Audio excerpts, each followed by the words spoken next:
No, I agree with that. It's just that in the research Steve and I are doing, we're trying to be very strict and take a 2-year view and avoid the 5, 6, 8-year view. And I'm still looking at this cloud that is public cloud. By the way, I'm actually more bullish on private cloud, but getting back to the conversation of public, I see it's going to be dominated in the next 2 years by SaaS, much more so than infrastructure or platform.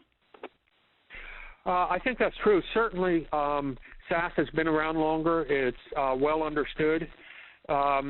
There's a lot that people can gain in terms of what I'll call cloud-like benefits in a private cloud, starting with virtualization and so forth. So, but I also believe that the platform as a service concepts are pretty new. They're not well understood. They're fairly immature now, and there's just an awful lot of potential.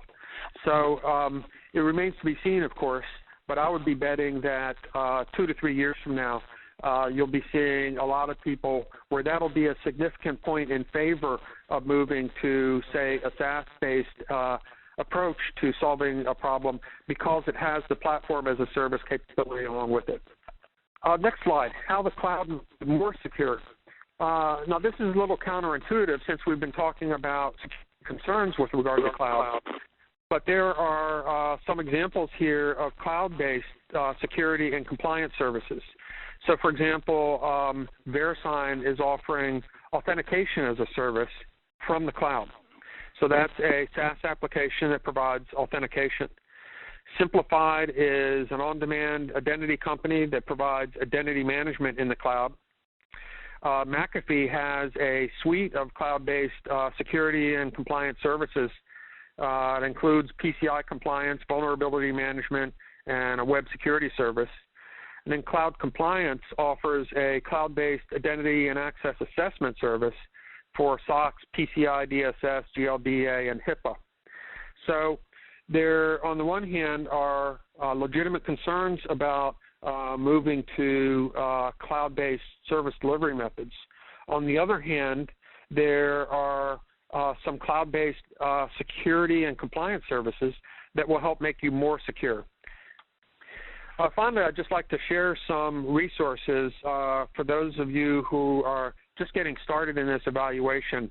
There's a great high-level tutorial that comes out of Berkeley called Above the Clouds, and I recommend that as just a general document about cloud computing and cloud trends.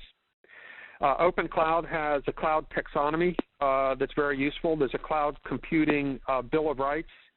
The Cloud Security Alliance white paper with their 15 strategic security issues that I mentioned earlier.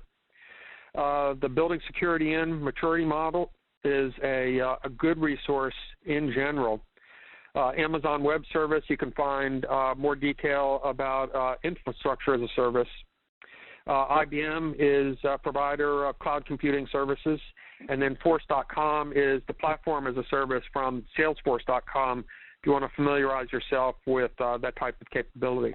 Okay, well, I thank you very much, and I'll turn it back over to Steve. Okay, Robbie, thank you very much for this, and I think it's been absolutely wonderful. I think that what we need to do with the questions is to also encourage folks to go to the Webtorials water cooler at the URL that you see here, where you'll be available, Jim will be available, and we'll be able to continue all of this discussion, and also folks can ask their own questions there. So, Robbie, thank you so much for taking time with us today.